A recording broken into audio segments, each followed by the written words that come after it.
So I often compare the experience of using the Sinclair method to cut back on drinking to a weight loss journey, and here is why. So most of us recognize that a crash diet is something that is not sustainable and that the best, most sustainable way to lose weight is to lose it gradually. When we're losing weight gradually, there are some weeks where we might not lose any weight, or if we lose a pound, it's hardly noticeable, or maybe even our weight is increasing, despite the fact that we're putting forth effort and going to the gym and working to change our lifestyle and habits. But if we can commit to a weight loss journey over the long run, over many, many months, most of us will see gradual changes in our weight, gradual weight loss, and that 1 pound a week that we're losing adds up over the course of many, many months. But of course, we really have to change our lifestyle around how we're eating, how we're exercising, and how we're taking care of ourselves. If we don't change our diet, but we start working out a bunch, we probably won't lose much weight. And it's really similar with the Sinclair method as well when people go on this treatment to cut back on alcohol.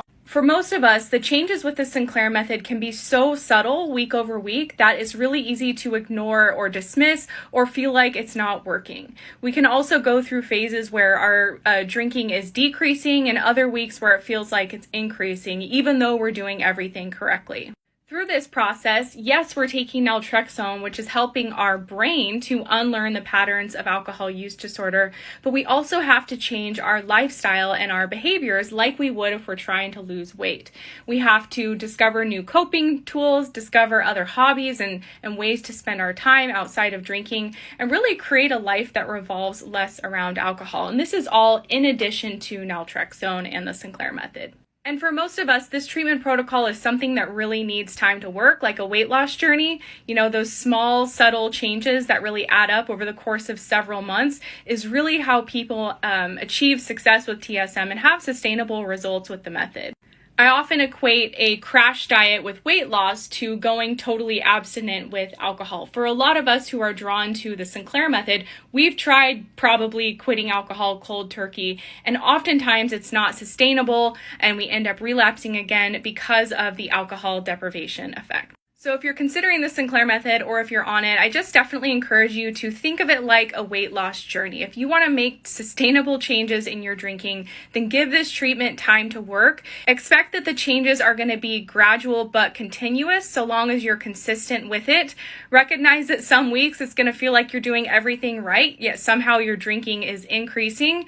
But overall, over the course of many, many months, if you're following the protocol correctly, if you're gradually changing habits, finding new coping tools, and just creating a different life that doesn't revolve so much around alcohol, most people will have success with this treatment. But again, it really does need time to work. We didn't develop alcohol use disorder overnight or over the course of a couple of weeks. For most of us, it's something we've learned over years and decades. So it will take time to unlearn it as well. So having that mindset that this is a long-term treatment protocol, like I always say, we tell people to give it a year.